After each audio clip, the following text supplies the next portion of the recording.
지난 5월 15일은 스승의 날이었습니다. 제가 기원, 유래 이런 것에 관심이 많아서 우리나라의 스승의 날이 언제부터 시작되었나 한번 좀 찾아봤어요. 그랬더니 1963년에 충청남도 강경이라는 곳이 있는데요. 여기 한 고등학교에서 청소년 적십자 단원들이 그 세계 적십자의 날이 5월 8일이거든요. 적십자의 날을 맞아서 자기들을 지도해 주시는 선생님들을 모시고 사은 행사를 가졌다고 합니다. 이런 이벤트가 거의 없었는데 선생님들을 모시고 그 은혜에 대해서 감사를 표현하고 나니까 너무 좋은 거예요. 그래서 그 학교 학생들뿐만 아니라 주변에 있는, 그리고 점점 더 많은 학교 그리고 학생들에게로 퍼져나갔습니다. 자, 그래서 이런 일은 몇몇 개인들이 학교에서 할 일이 아니라 정부가 주도해서 기념일을 정해야 되겠다 해서 우리 정부가 스승의 날을 정하려고 날짜를 정하고자 하니까 5월 8일은 어버이날과 겹치잖아요.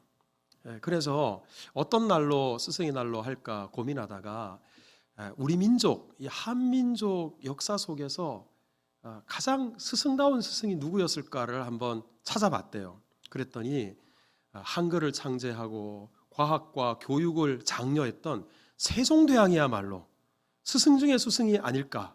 그래서 세종대왕의 생일이 5월 15일이에요. 그래서 5월 15일 날 스승의 날을 갖게 된 겁니다. 스승의 날이 원래 세종대왕의 생일이다라는 거죠. 제가 학교 다닐 때만 해도 회상을 해보면 초등학교 때만 해도요, 스승의 날이 되면 학부모님들이 학교에 참 많이 오셨어요.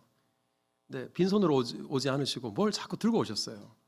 우리 부모님은 한 번도 오신 적이 없었는데 다른 부모님들은 왜 그렇게 많이들 들고 오시는지, 그리고 선생님들도 많이 뭘 들고 오셨지만 학생들도 꽃을 달아드리고 스승의 날 노래를 불러드리고 그리고 크고 작은 선물도 드렸던 기억이 있어요. 제 기억에 중학교 때였는데 우리 담임 선생님이 이제 부임한 지 얼마 안 된 앳된 여선생님이셨어요. 선생님이 스승의 날에 들어오시니까 선생님이 주로 교실 앞문을 통해 들어오시잖아요. 그 앞문 위에다가 칠판을 열심히 닦은 지우개를 다 꽂아놓고, 그리고 문을 열면 그 지우개가 어떻게 되겠어요? 머리에 떨어지겠죠. 선생님이 이제 스승의 날 아침에 문을 열었더니 그 분필 지우개가 어떤 짓궂은 애가 그렇게 올렸어요. 떨어졌어요. 그랬더니 애들이 다 스승의 은혜는, 이제 스승의 날 노래를 부르는 거예요. 제 어린 마음에 보니까 선생님이 화를 낼 수도 없고, 그렇다고 또 그래서 참 애매한, 우리 학생들이 못됐다 이런 생각을 했던 기억이 있습니다만 그런 추억들이 있어요. 근데 여러분, 정작 요즘은 청탁금지법도 있고 너무 과도한 교육열을 가지고 스승의 날의 본질을 훼손하는 그런 일들이 많다 보니까 일체 선물을 선생님들에게 드리지도 못하고 받지도 못하게 되어 있습니다. 제 친구 목사님 중에 한 분이 사모님이 초등학교 1학년 담임이세요. 스승의 날 지나고 나서 통화를 해보니까 학교에 갔더니 초등학교 1학년짜리가 고사리 손 같은 손을 가지고 색종이로 꽃을 하나 접어서 작은 카드에다가 선생님 은혜 감사해요 이렇게 짧게 편지를 쓰고 막대 사탕 하나를 선생님에게 가져왔대요. 여러분 이 정도면 괜찮지 않겠어요? 그런데 선생님이 너무 고맙다, 정말 고마워, 하지만 선생님 받을 수가 없어, 그러니까 마음만 받을게, 그리고 돌려보냈답니다. 그것도 엄밀하게 하면 받을 수가 없대요. 그러니까 모든 학생들이 다 그렇게 하는 게 아니라 특정 한 학생이 그렇게 하면 거기에 대한 다양한 오해들이 생긴다라는 거죠. 참 스승의 날인데도 스승의 은혜에 감사하고 그 감사를 표현할 수 없는 현실, 이것이 참 씁쓸하고 안타깝다. 정작 스승의 날 선생님들한테는 막대 사탕 하나 드리지는 못하는데 수영장 강사, 헬스클럽 트레이너, 꽃꽂이 선생님, 각종 취미 생활하는 선생님들은 스승의 날이 되면 물 만났대요. 퇴근할 때 두 손이 모자란다는 이야기를 제가 들었으면 뭐 공인들이 아니니까, 공직에 있는 분들이 아니니까 그런 제한이 없겠죠. 여러분, 이렇게 우리 스승의 고마움, 그 은혜에 대해서 생각하게 하는 때에 우리 이번 주가 우리 교회 절기로 교사 주일입니다. 오늘 이 자리에, 이 예배 자리에 참여하신 우리 교회학교 선생님들도 계실 것이고, 또 이 시간에도 교회학교 현장에서 우리 아이들과 씨름하고 우리 아이들을 지도하는 선생님들도 계실 텐데, 자, 저를 한번 따라서 해볼까요? 선생님들 고맙습니다. 자, 일어서라 그러면 쑥스러워 하실 거니까, 자, 우리 수고하시는 우리 교회학교 선생님들에게 감사합니다. 박수 한번 하시죠.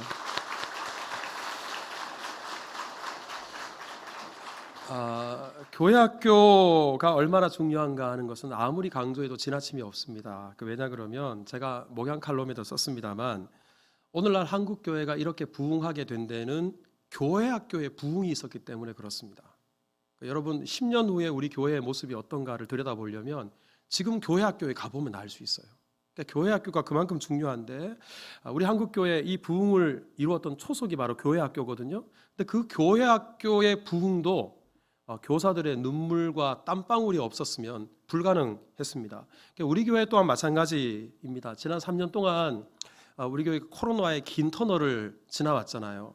그럼에도 불구하고 흔들리는 우리의 자녀들을 믿음으로 붙잡아주고 교회 학교가 이렇게 지탱할 수 있었던 중요한 원동력은 자기 신앙 하나도 간수하기 어렵다고 다 나자빠져버린 이 코로나 3년의 터널, 이 기간 속에서도 우리 아이들을 위해서 눈물과 기도로 헌신하고 수고해준 우리 선생님들 덕분이 아니었을까. 우리 교회 학교의 가장 음지가 어디인가라고 말하면 누가 교회 학교라 그러더군요. 음지, 양지 말고 음지예요. 얼마나 고단하고 그리고 이름 없이 빛도 없이 그렇게 섬기는 자리이면 교회의 가장 음지가 교회 학교다, 그런 말이 나오겠어요. 그런 곳에서 묵묵히 나도 감당할 수 없는 내 새끼들을 이렇게 믿음으로 잘 이끌어주는 선생님들이 얼마나 고맙습니까? 우리 모든 선생님들에게 하나님께서 은혜 주시고 우리 복 주시고 주신 직분 더욱 잘 감당할 수 있도록 새 힘 주시기를 주님의 이름으로 축복합니다. 자, 그런데 제가 계속 교사에 대해서 이야기를 하는데, 이 교사라는 것은 비단 교회 학교 교사들만 교사는 아닐 거예요. 좀 넓은 의미로 생각하면 저 또한 교사고요. 그리고 이 자리에 함께 예배하는 우리 기성세대들이 다 따지고 보면 교사들입니다. 왜냐 그러면 여러분, 교회 학교만 신앙을 전수해야 될 곳이 아니라 그 이전에 우리 가정이 먼저 교회 학교가 돼야 되거든요. 그런 의미에서 우리 부모 세대들 전부 다가 교사들이어야 되고, 가정에서부터, 그리고 교회 안에서도 마찬가지입니다. 우리 아이들이 교회 학교 교실에서만 무슨 교육을 받는 게 아니에요. 우리 교육자들이, 또 우리 장로님들, 권사님들, 집사님들, 우리 선생님들이 우리 교회 안에서 어떻게 신앙생활하고 어떻게 주를 섬기는지를 다 보고 배웁니다. 그러니까 내가 원하건 원하지 않건 넓은 의미에서 우리 모두는 다 교사라는 사실을 우리가 기억해야 돼요. 자, 그런데 우리 이런 말이 있잖아요.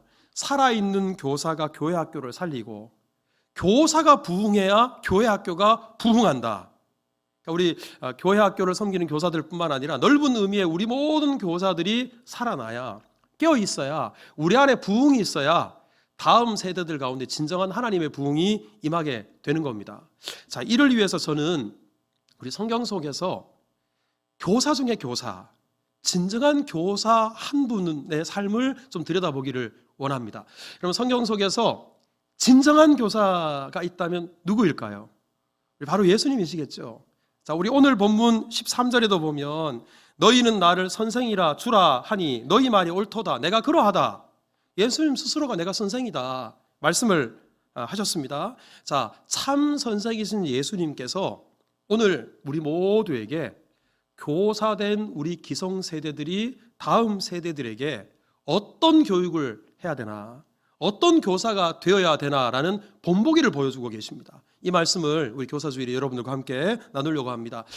오늘 본문은 여러분들도 잘 아시다시피 예수님께서 제자들의 발을 씻겨주시는 세족식 장면입니다. 십자가에 못 박히시기 전날 유월절 식사 전에 예수님께서는 겉옷을 벗으시고 수건을 허리에 두르시고 대야에다 물을 뜨셔서 제자들의 발 하나하나를 다 씻어주신 다음에 수건으로 그 물기까지 다 닦아주셨습니다. 예수님께서 왜 갑자기 제자들의 발을 씻겨 주셨을까? 그 이유는 단 한 가지예요. 자, 한번 따라서 해보세요. 교육 때문에. 교육시키시려고. 그럼 어떤 교육인가? 자, 15절을 여러분 한번 보실까요? 15절에 보면 내가 너희에게 행한 것 같이 너희도 행하게 하려 하여 본을 보였노라. 간단하게 말해서 본보기 교육을 예수님이 시켜주신 거예요. 말로 가르치려고 하신 게 아니라 예수님의 행동, 예수님의 삶, 예수님의 모습을 직접 보여주시면서 그 본보기를 통해서 제자들을 교육시키고자 하셨던 겁니다. 여러분, 교육에 있어서 이 본보기 교육이 대단히 중요합니다. 슈바이처 박사 다 아시잖아요. 이분이 교육에 대해서 이렇게 말했어요. 교육에 있어서 중요한 것은 첫째도 본보기요, 둘째도 본보기요, 셋째도 본보기다. 왜냐 그러면 우리 자녀들은 가르치는 대로 배우는 것이 아니라 보는 대로 배우기 때문에 그렇다. 본보기 교육이 그만큼 중요합니다. 자, 예수님께서 교육을 시키시되 말이 아니라 본보기로 오늘 교육을 시키시는데, 그러면 무슨 교육을 시키셨을까요? 자, 우리 오늘 본문을 보면 적어도 제가 보기에 세 가지 본보기를 통해서 예수님이 교육을 시키셨어요. 자, 우리 먼저 첫 번째는 저를 한번 따라서 합니다. 사랑의 본보기. 자, 우리 읽지 않았습니다만 요한복음 13장 1절을 우리 같이 한번 읽어볼까요? 다 같이 시작. 유월절 전에 예수께서 자기가 세상을 떠나 아버지께로 돌아가실 때가 이른 줄 아시고 세상에 있는 자기 사람들을 사랑하시되 끝까지 사랑하시니라. 자, 여기 이 구절을 보시면 예수님께서 아버지께로 돌아가실 때가 다 되어서 제자들을 끝까지 사랑하셨대요. 근데 이 말씀이 3절, 4절에 또 반복됩니다. 근데 조금 다르게 반복되는데, 자, 우리 3절을 한번 볼까요? 3절 끝부분에 보면 예수님께서 하나님께로 돌아가실 때가 됐다. 같죠? 그럼 우리 1절에서는 돌아가실 때가 됐을 때 끝까지 사랑하셨다 그랬잖아요. 그럼 4절에 끝까지 사랑하신 것이 어떻게 표현되었나? 4절 한번 볼까요? 저녁 잡수시던 자리에서 일어나 겉옷을 벗고 수건을 가져다가 허리에 두르시고 세족식을 한 거예요. 그러니까 예수님께서 제자들을 끝까지 사랑하셨는데 그 끝까지의 사랑이 제자들의 발을 씻겨주시는 것으로 표현되었다라는 것을 말씀합니다. 아니, 발 씻겨주는 게 무엇이길래 끝까지 사랑인가? 여러분, 예수님은 주님이 되시고 선생이 되십니다. 그런데 제자들의 발을 씻어주셨어요. 당시에 예수님 당시만 해도 발을 씻겨주는 일을 하는 사람은 노예들이에요. 가장 천한 노예들이 그 일을 했습니다. 그런데 예수님은 주님이신데, 선생이신데 발을 닦아주셨어요. 왜 그 제자들의 발을 닦아주셨을까? 다른 이유가 아니에요. 가장 중요한 이유는 예수님께서 그 제자들을 사랑하시기 때문에, 사랑하시니까 제자들의 발을 닦아주신 겁니다. 특별히 예수님의 이 사랑을 끝까지 사랑이라 그랬잖아요.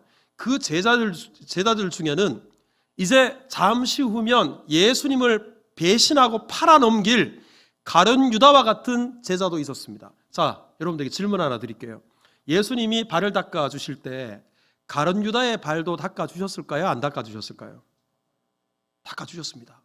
자, 11절을 보면 이는 자기를 팔 자가 누구인지 아심이라. 다 아셔요. 근데 12절을 한번 보세요. 그들의 발을 씻으신 후에, 이 그들 안에 가룟 유다도 들어있어요. 자신을 배신하고자 마음속에 칼을 하나 품고 있어요. 그럼에도 불구하고 예수님은 차별하지 않으시고 그 가룟 유다도 똑같이 끝까지 발을 닦아주시면서 예수님의 사랑을 표현하셨습니다. 여러분, 훗날 제자들이 이때를 회상하시면서 어떤 생각을 했겠어요? 우리 예수님의 사랑이 어떤 사랑인가? 주와 선생이 되셔서 우리의 발을 닦아주셨을 뿐만 아니라 예수님을 배신할 가룟 유다를 다 아시면서도 그 발을 다 닦아주셨다. 여러분, 특별히 요한복음을 기록한 사도 요한이 이 내용들을 다 기록하면서 무엇을 배웠겠어요? 그래, 사랑이란 바로 이런 거구나. 말과, 그리고 그냥 언어로 말하는 게 아니라 사랑이라는 것은 이렇게 행함과 진실함으로 하는 것이구나. 그래서 사도 요한의 별명이 사랑의 사도예요. 그리고 요한일서 3장 18절에 보면 우리 사도 요한이 이렇게 말을 합니다. 자녀들아, 우리가 말과 혀로만 사랑하지 말고 행함과 진실함으로 하자. 요한이 어떻게 이런 말을 할 수 있겠어요? 진정한 사랑의 표상이신 예수께서 이 사랑을 삶으로, 본보기로 보여주셨기 때문에, 그 교육을 요한이 받았기 때문에 이렇게 말할 수 있는 겁니다. 제가 이 시간에 특별히 교회학교 선생님들에게 부탁을 드립니다. 우리 선생님들이 우리 교회학교 자녀들, 우리 자녀들에게 주셔야 될, 가르쳐 주셔야 될 첫 번째가 다름 아니라 사랑이에요. 우리 교회학교에서 이 풍성한 사랑을 경험하도록, 사랑을 많이 맛보도록 우리가 해줘야 되고요. 넓은 의미에서 저를 비롯한 우리 모든 교사들, 우리 모든 기성세대들도 우리 교회학교 아이들에게 사랑을 듬뿍 주셔야 돼요. 교회에서 사랑 주는 일이 교회학교 교육의 첫 번째입니다. 왜냐 그러면 사랑을 받은 사람이 사랑을 줄 줄 알거든요. 사랑을 받아봐야 나중에 이 아이들이 자라서 다른 사람에게 사랑을 나눠주고 실천하는 그런 사람으로 쓰임받기 때문에 그렇습니다. 제가 얼마 전에 책을 한 권 읽었는데 그 책에 보니까 사랑받고 자란 사람, 사랑받지 못하고 자란 사람 특징에 대해서 써놨더군요. 꼭 그런 건 아닌데 흥미로워서 제가 한번 읽어드릴 테니까 한번 들어보십시오. 자, 사랑받고 자란 사람의 특징: 밝고 잘 웃는다. 다른 사람들의 행동이나 말을 부정적으로 해석하지 않는다. 근데 저 그런 것 같아요. 제가 사랑을 좀 못 받아서 그런지 한 번씩 강단에서 설교를 하다가 여러분 중에 피식 웃는 분이 계세요. 그러면 웃을 수 있죠, 설교 시간에. 근데 저는 순간 그분의 얼굴을 보는 순간에 내가 뭐 실수했나? 내가 뭐 지금 뭐 옷에 뭐가 묻었나? 그 웃는 행위를 자꾸 이상하게 비비꼬아서 생각을 하는 거예요. 사랑을 받은 사람들은 그러질 않는데 사랑받지 못한 사람들은 주로 그런다는 거예요. 또 사랑받은 사람들은 자존감, 자신감이 높고 예의가 바르고 여유가 있고 실패를 해도 금방 잘 털고 일어난대요. 반면에 사랑을 받지 못한 사람들의 특징이 있어요. 누가 나를 좋아하면 이해가 안 된대요. 혹시 여러분 그런 경험이 있으십니까? 누가 나를 사랑을 받아본 경험이 없으니까 누가 나를 좋아하면, 사랑한다 그러면 나를 왜 좋아하지? 이런 생각이 든다는 거예요. 그러니까 타인을 칭찬하는 일에도 대단히 인색하대요. 왜냐하면 자기가 칭찬을 받아보지 못했으니까 그 기준이 너무 높은 거예요. 그러니까 다른 사람이 웬만큼 잘해서 정말 잘했어, 이런 말을 잘하지 못한다는 겁니다. 또 미안합니다, 사과를 할 때 우리가 다른 사람에게 폐를 끼쳤으면 미안합니다, 사과를 해야 되잖아요. 사랑을 받지 못한 사람들은 사과를 해도 너무 과하게 한대요. 오늘 하고 내일 하고 모레 했는데도 또 만날 때마다 그 이야기를 한대요. 너무 과하게 그 이야기를 자꾸 언급하는 사람들이 있는데 주로 그분들이 그렇다고 하네요. 그리고 자꾸 눈치를 본대요. 사랑을 받지 못한 사람들의 특징입니다. 그러니까 우리 교회학교 자녀들 중에는 참 가정에서 사랑을 많이 받고 자란 우리 아이들이 교회에 왔을 수도 있고 그렇지 못한 자녀들도 있을 수 있어요. 그런데 우리가 그 모든 아이들에게 이 세상에 그 어떤 사랑보다도 진하고 소중하고 값진 사랑이 누구의 사랑입니까? 예수님 사랑이잖아요. 그 예수님의 사랑이 선포되는 것이 교회거든요. 그러니 교회에서 그 사랑을 경험함으로 상처도 치유가 되고, 그리고 그 이후에 예수님처럼 다른 사람들을 품고 배려하고 사랑하는 일에 쓰임받는 그런 자녀들로 우리 세울 수 있게 된다는 겁니다. 자, 우리 모두, 특별히 우리 교회학교 선생님들, 사랑의 본보기를 보이는 은혜가 있기를 주님의 이름으로 축복합니다. 자, 두 번째는, 따라합시다. 섬김의 본보기. 사랑의 본보기만 보여주면 받을 줄만 알아요. 그러니까 섬김의 본보기도 보여줘야 되는데, 자, 우리 오늘 본문 14절을 한번 읽어보십시다. 14절 같이 읽습니다. 시작. 내가 주와 또는 선생이 되어 너희 발을 씻었으니 너희도 서로 발을 씻어주는 것이 옳으니라. 자, 예수님이 내가 주와 선생이 되어 너희 발을 씻겼다 그랬습니다. 여러분, 예수님이 주님이면 12제자들은 종이에요. 예수님이 선생이시면 제자들은 말 그대로 제자들입니다. 그럼 누가 누구의 발을 씻겨 주어야 정상인가? 상식인가? 그것은 바로 제자들이 예수님의 발을 씻겨줘야 되고 종이 주인 대신 예수님의 발을 씻겨드려야 정상입니다. 그런데 되려 반대로 주와 선생이신 예수님께서 제자들의 발을 씻겨주셨습니다. 왜 그러셨을까? 이것은 당시의 제자들의 마음 상태를 우리가 보면 예수님이 왜 이렇게 하셨는지 이유를 알 수 있어요. 여러분들이 잘 아시는 것처럼 이스라엘은 날씨가 건조하고 사막 땅이 대단히 많습니다. 길만 나가면 먼지가 그냥 벌벌 날립니다. 그런데 신발은 주로 샌들 형식의 구멍이 다 뚫려 있는 신발이에요. 그러니까 밖에 한번 외출하고 나오면 사실상 맨발로 다니다가 들어온 것과 똑같아요. 그러니까 신체 중에 가장 더러운 게 뭘까요? 발입니다. 그러니까 우리 주인이 밖에 나갔다가 들어오면 종은 언제나 주인의 발을 닦아줍니다. 그리고 집에서 식사 자리 잔치를 누가 배설하잖아요. 그러면 반드시 손님들의 발을 닦아주는 시중 드는 사람, 접다는 사람이 반드시 있습니다. 이게 바로 이스라엘의 문화였어요. 자, 지금 예수님과 제자들이 마가다락방에 올라가서 식사를 하는데, 근데 이 식사 자리가 어떤 식사였냐면 유월절 식사예요. 그러니까 어떤 때보다도 발을 깨끗하게 닦고 식사를 해야 되는 때입니다. 자, 그런데 이 마가다락방에는 식사 준비는 되어 있어도 예수님과 제자들을 시중 들고 접대하는 사람들은 없었어요. 그러면 어떻게 해야 될까? 제자들이 예수님 발을 닦아드려야죠. 그리고 제자들은 서로 발을 닦아줘야죠. 하지만 제자들 중에 그 누구도 예수님의 발을 닦아드리려고 하지 않았어요. 제자들 자기들끼리도 발을 닦으려고 하지 않았어요. 그럼 제자들은 도대체 왜 이렇게 발을 안 닦으려고 했나? 누가복음 22장 24절 말씀을 보면 이것이 유월절 식사 자리예요. 오늘 본문과 시점이 같습니다. 자, 이 예수님께서는 내일이면 십자가에 못 박혀 죽으시는데 이때까지도 제자들이 뭘 하고 있었냐면 그들 사이에 그중 누가 크냐 하는 다툼이 난지라. 이 마지막 순간까지도 네가 높으냐, 네가 서열이 어떠냐, 누가 섬겨야 되냐, 누가 대접을 받아야 되냐, 이걸 가지고 제자들이 지금 다투고 있는 겁니다. 예수님께서 지금까지 제자들에게 가르치셨던 것은 이런 것들을 가르치신 게 아니에요. 마태복음 20장 28절을 보십시오. 인자가 온 것은 섬김을 받으려 함이 아니라 도리어 섬기려고 왔다. 26절에 보면 너희들은 그렇지 않아야 하니, 즉 세상 사람들은 다 대접받고 섬김을 받는 것이 영광이고 자랑으로 여기지만 너희는 그러지 말아야 된다. 너희 중에 크고자 하는 자들은 섬기는 자가 되어야 되고, 그 다음 절을 보세요. 으뜸이 되고자 하는 자는 종이 되어야 된다. 예수님의 가르침입니다.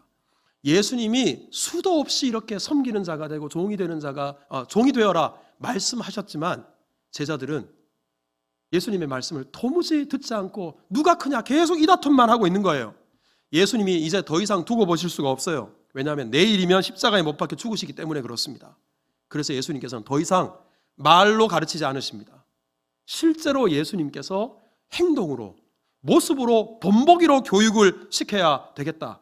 그래서 내가 주와 선생이 되어서 너희들의 발을 씻겼다. 당시의 제자들은 이게 충격이에요. 이 충격적인 행동을 통해서 섬김의 삶을 살 것을, 서로 발을 씻겨주는 그런 종이 될 것을 예수님께서 산교육을 시켜주신 것입니다. 여러분, 지금 우리 다음 세대들에게, 우리 자녀들에게 이렇게 섬기는 것을 우리 부모 세대들, 기성세대들이 가르쳐 줄 수 있어야 돼요. 요즘 사랑만 받고 자라가지고요, 도무지 섬길 줄을 몰라요. 늘 대접만 받으려고 그래요. 근데 여러분, 이것이 아이들의 책임이 아니라 우리 부모들의 책임입니다. 다 해주잖아요. 그게 사랑입니까? 그럼 사랑해야 되지만 사랑이라고 다 해주는 거예요? 그게 아니잖아요. 하다못해 엘리베이터에 타서 이웃을 만났어요. 부모님이랑 함께 엘리베이터에 있어도 부모가 이웃을 봐도 인사할 줄 몰라요. 자녀들이 뭘 보고 배우겠어요?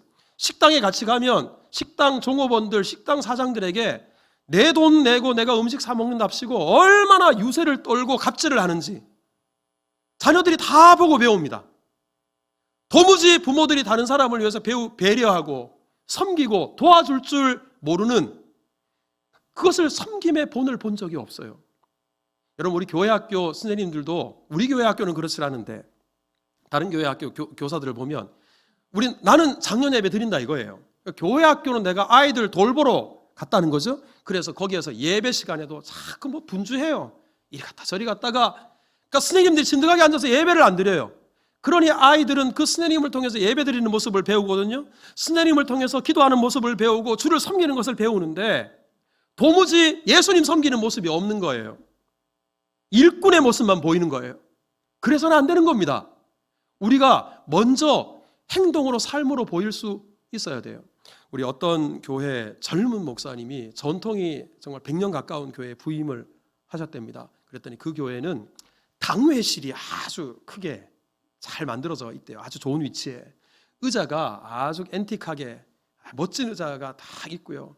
장로님들이 아침에 교회 오시면 다 당회실로 들어가신대요. 그러면 여전도회에서 장로님들을 위해서 아주 따끈한 차를 다 대접을 하신다네요. 장로님들이 다니면서 하고 다니면서 이거 하라고 저거 하라고 예배 잘 드려야 되고 뭘 하시는데, 장로님들 중에는 심지어 예배 시간이 되었는데 또 당회실에서 신문 보는 장로님들이 있대요. 이 기가 막힐 노릇이잖아요. 어떤 분들은 우리 교회 장로님들이 그래서 목사님이 한 바퀴 둘러서 이렇게 치는구나, 혹시 그렇게 생각하실지 모르지만 참고로 우리 교회는 당회실이 없어요. 우리 주일날 요새 장로님들이 구석진 자리에 모이셔가지고 컵라면 드시는 모습을 볼 때마다 제가 마음이 참 짠해요. 그리고 제가 담임 목사가 까탈스러워가지고 장로님들한테 요구하는 게 얼마나 많은지 많이 힘드실 것 같아요. 제가 지금까지 선교 온 교회들 중에 우리 교회 장로님들만큼 섬기는 장로님들을 본 적이 없어요. 그런데 그 예배 드려야 되는데 예배 드려야 할 그 시간에 당회실에 앉아서 신문을 펼쳐놓고 보고 있으니 이게 무슨 본이 되겠어요. 나중에 젊은 세대들이 장로님이 되면 똑같은 장로님이 되는 거예요. 여러분, 우리 기성세대들이 어떤 섬김의 본을 보이는가, 그게 바로 교회의 미래를 좌우하고 우리 자녀들의 신앙을 좌우합니다. 예수님께서 만왕의 왕으로 이 땅에 오신 예수님께서 이런 섬김의 본을 보여주셨다. 이 사실을 우리도 기억하고 너희들도 서로 발을 씻어주는 것이 마땅하니라, 나에게 주시는 말씀으로 받을 수 있기를 주님의 이름으로 축복합니다. 자, 우리 세 번째로, 저를 한번 따라서 합시다. 십자가 본보기. 근데 여러분, 예수님께서 천한 노예나 하는 발 씻는 일을 예수님이 직접 하셨잖아요. 그러니까 제자들이 얼마나 황송하고 얼마나 불편했겠어요. 그래서 오늘 본문 6절을 보면 베드로가 예수님에게 이렇게 말씀합니다. 주여, 주께서 내 발을 씻으시나이까? 내 발 못 씻습니다, 이 말이에요. 8절에도 보면 내 발을 절대로 씻지 못하시리이다. 계속해서 사양했습니다. 거부했습니다. 그러자 예수님께서 베드로에게 이렇게 말씀하십니다. 7절에 내가 하는 것을 네가 지금은 알지 못한다. 하지만 나중에는 이 발 씻은 의미를 알게 될 거다. 예수님이 이렇게 말씀하세요. 도무지 알 수 없는 말씀을 하십니다. 나중에 알게 된다니, 나중에 뭘 알게 된다는 말일까? 그 다음 절 8절에 보면 예수님이 이렇게 말씀하십니다. 대답하시되 내가 너를 씻어주지 아니하면 네가 나와 상관이 없느니라. 여러분, 여기서 예수님께서 내가 너를 씻어주지 않으면 네가 나와 상관이 없다. 씻음과 예수님과의 관계, 여러분, 이게 바로 뭐예요? 바로 십자가를 말씀하는 거예요. 여러분, 우리 몸 중에 가장 더러운 데가 발이에요. 그 발을 예수님께서 씻으시니까 깨끗하게 됐어요. 잠시 후에 예수님께서는 이 발과는 비교도 할 수 없는 추악한 우리의 죄, 그 죄를 씻어주시기 위해서 십자가에 달리시고 그 십자가의 보배로운 피를 쏟아놓으실 겁니다. 그 예수님의 피로 말미암아 우리 모두가 깨끗함을 받는 거예요. 예수님은 이 땅에 섬기기 위해 오셨는데 어느 정도까지 섬기기 위해 오셨나? 우리 대신 죽으시는 데까지, 우리를 위해서 목숨을 버리시는 데까지 섬김을 실천하기 위해서 이 땅에 오셨어요. 때문에 오늘 예수님의 세속식, 이 발 씻어주는 행위는 단순한 겸손의 표현이 아니에요. 내일이면 있을 예수님의 십자가, 그 예수님의 섬김의 정도를 제자들에게 미리 보여주신 겁니다. 너희가 지금은 다 알지 못하지만 후에는 알게 되리라. 그리고 내가 너희를 씻겨주지 않으면 너희와 나는 상관이 없을 것이다. 예수님의 십자가를 통해서 우리와 예수님과의 이 관계, 예수님을 모시고 살아가게 된 이 놀라운 십자가에 대해서 예수님께서 말씀하신 겁니다. 저는 우리 교회학교 교사들이 자녀들에게 가르쳐야 될 것이 많겠죠. 그런데요, 세상에 어떻게 하면 성공하고, 어떻게 하면 공부 잘하고, 어떻게 하면 돈 벌고, 어떻게 하면 세상 처세를 잘하고, 물론 그런 것들도 유익이 될 수 있을 거예요. 하지만 교회학교 교사가 절대로 놓치지 말아야 될 교육 중에 교육, 핵심 중에 핵심인 다름 아니라 예수님의 십자가인 줄 믿으시기 바랍니다. 여러분, 십자가예요. 근데 그 십자가조차도 우리가 말로만, 나는 전혀 십자가에 대한 감격이 없는데, 나는 전혀 십자가와 상관없이 살아가고 있는데, 우리 아이들한테는 십자가 얼마나 공허하게 들리겠어요. 제가 이 말씀을 준비하면서 과연 우리 성도들이 담임 목사님 저를 보면서 우리 담임 목사님에게는 과연 십자가의 흔적이 있나? 저 사람은 과연 얼마나 십자가를 지고 살아가고 있나? 우리 성도들이 나를 어떻게 볼까? 생각하기가 참 부끄러워요. 저를 비롯해서 우리 넓은 의미의 모든 교사들이 먼저 십자가의 이 은혜와 감격을 회복해야 될 것입니다. 우리 안에 이 십자가로 말미암은 부흥이 있어야 될 거예요. 그래야 그 부흥을 우리 자녀들에게 심어줄 수 있어요. 우리 자녀들에게 평생 다른 거 다 놓쳐도 붙잡아야 될 그 십자가를 붙잡고 기억하는 그런 자녀들을 배출할 수 있게 될 것입니다. 우리 그런 교사들, 그런 교회 학교, 그런 기성세대들이 다 될 수 있기를 주님의 이름으로 축복합니다.